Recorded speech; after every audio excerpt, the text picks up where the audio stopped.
আসসালামু আলাইকুম, আমি আসমা হোসমান সোনিয়া। আমি 2023 সালে বাংলাদেশ ইউনিভার্সিটি অফ প্রফেশনালস থেকে আন্তর্জাতিক সম্পর্ক বিভাগ থেকে আমার অনার্স কমপ্লিট করেছি। আমার অনার্স কমপ্লিট করার পরবর্তীতে আমি প্ল্যান করেছি যে আমি আমার হায়ার স্টাডিজের জন্য ডেনমার্কে পড়াশোনা করব। সো আমি ডেনমার্কের জন্য আর কি অ্যাপ্লাই করার জন্য আমি একটা ভালো বা সুইটেবল একটা এজেন্সি খুঁজছিলাম, যারা আমাকে প্রপারলি কোঅপারেট করবে বা যারা আমাকে একটা প্রপার গাইডেন্স দিবে। সো ইন দ্যাট মোমেন্ট আমি আমার বান্ধবীর থেকে ইনফুল স্টাডিজ সম্পর্কে জানতে পারি। দেন ইনফুল স্টাডিজে আসার পরে আমি যখন তাদের সাথে কথাবার্তা বলি, দেন তারা আমাকে একটা প্রপার গাইডলাইন দেয় এবং তাদের হেল্পের থ্রুতে তাদের সব ধরনের প্রসেসিংয়ের মাধ্যমে বিভিন্নভাবে হেল্প করে আমি এখন ডেনমার্কে আলবার্ট ইউনিভার্সিটিতে মাস্টার্স প্রোগ্রামের জন্য ভিসা পেয়েছি।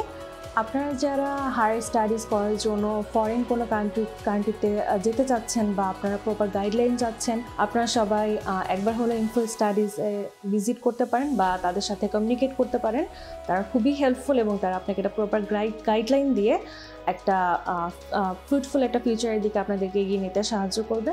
আর আমি খুব তাড়াতাড়ি আমি ডেনমার্কে যেতে চলেছি আমার মাস্টার্স প্রোগ্রামের জন্য। আর আপনারা সবাই আমার জন্য দোয়া করবেন। ধন্যবাদ।